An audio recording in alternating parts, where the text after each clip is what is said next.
Officials in Fukushima Prefecture have started internal radiation level checks for small children. They have adapted the measuring equipment for those under the age of 4. The checks cover children who lived in 5 municipalities designated as evacuation zones after the nuclear accident in March 2011. The equipment is designed for adults. Officials have added chairs so that smaller children can be tested. Parents have been waiting for this opportunity. Honestly speaking, I think it took too long. But at the same time, I'm also grateful that younger children have finally had the checks.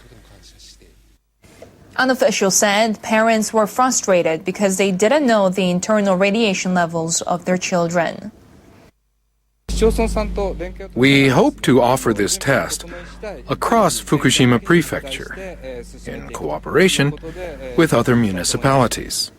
Japan's Foreign Minister Fumio Kishida will visit Ukraine in late August to discuss bilateral post-nuclear disaster cooperation. Kishida is expected to exchange views with Ukrainian cabinet ministers on measures to share the lessons learned from the 1986 Chernobyl disaster and the 2011 accident at the Fukushima Daiichi plant. Kishida says he wants to confirm efforts to strengthen cooperation by exchanging information. The two countries are to share technologies to decommission the crippled plants and ways to alleviate health and environmental damage from the accidents. During the trip, the Japanese minister will also visit Hungary, which plans to build 2 new nuclear power plants. Kishida is to explain the advanced nature of Japan's nuclear technology to Hungarian officials to help promote the use of Japanese firms in the country's reactor project. The Abe administration sees Japan as having a responsibility to share the lessons from the Fukushima accident with the international community and to help improve nuclear plant safety. The Japanese government has released its annual report on the health of the nation's environment. It says the impact of the 2011 Fukushima nuclear accident remains serious and that concerns about decontamination and radiation exposure should be addressed immediately. This year's report was approved at a cabinet meeting on Tuesday. It prioritizes reconstruction from the March 11th quake and tsunami and the nuclear accident they triggered. The report says large amounts of radioactive substances remain in the environment more than 2 years after the accident.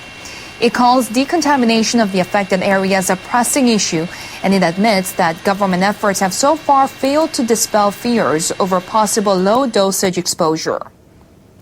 The report stops short of discussing nuclear power generation as a way to tackle global warming. Before the 2011 accident, the government used the report to promote the use of nuclear energy.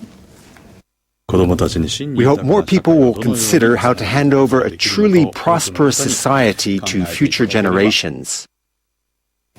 The report also says values appear to be changing in Japan since the disaster and that the country should shift away from assessing wealth only through GDP figures.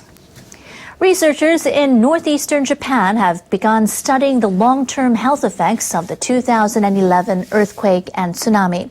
They say the data could spur the development of new treatments for disaster victims. Researchers from Tohoku University and Iwate Medical University will survey 150,000 residents of coastal communities in northeastern Japan. They'll use questionnaires and genetic samples to identify diseases and stress-related disorders. Project leader Masayuki Yamamoto says the findings could be important well beyond the communities he's studying. I hope the results of this survey will be used worldwide to improve post-disaster medical treatment.